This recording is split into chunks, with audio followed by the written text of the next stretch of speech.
Hello, Divine Family. Kimberly Swinson, and I am going to show you how to make raw, what I call brownies today.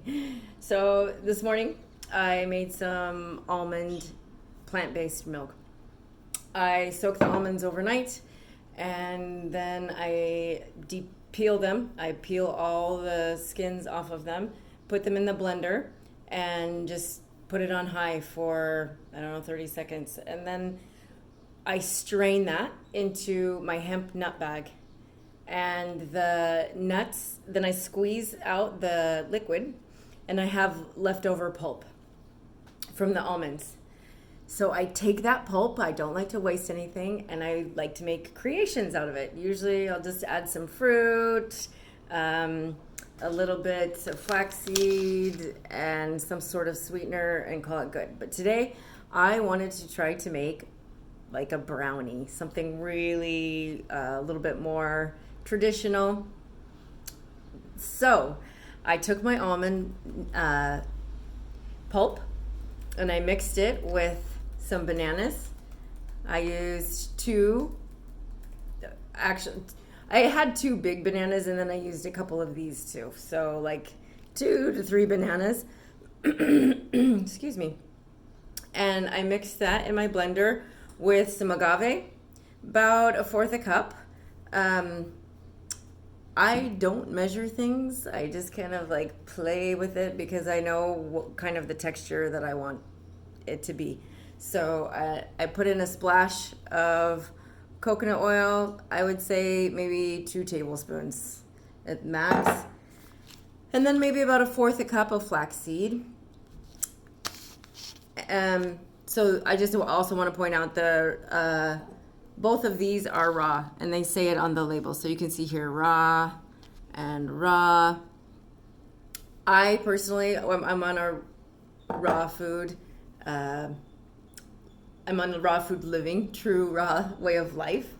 So when I purchase things that others have made, I focus on making sure that it's raw. And it's important that your oils be raw. I use olive oil that's extracted con frio in Espanol, or we'll say in English, cold extracted.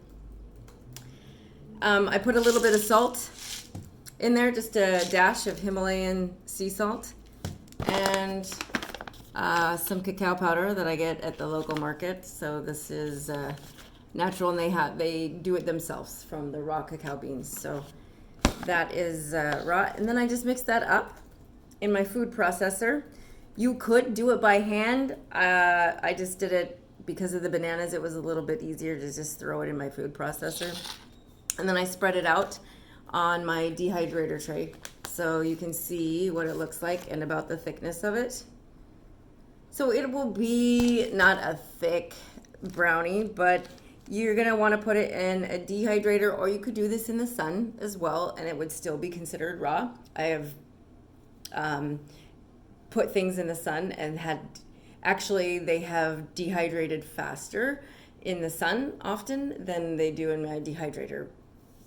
But there's been some construction stuff going on. I don't really want the dust on my brownies, so we're going to put it in the dehydrator. And I put it in there at 113. So if you use a temperature of 118 or less, is still considered raw. So we put our dehydrator on at 113, and it takes about 8 hours. It'll take about 4 hours each side.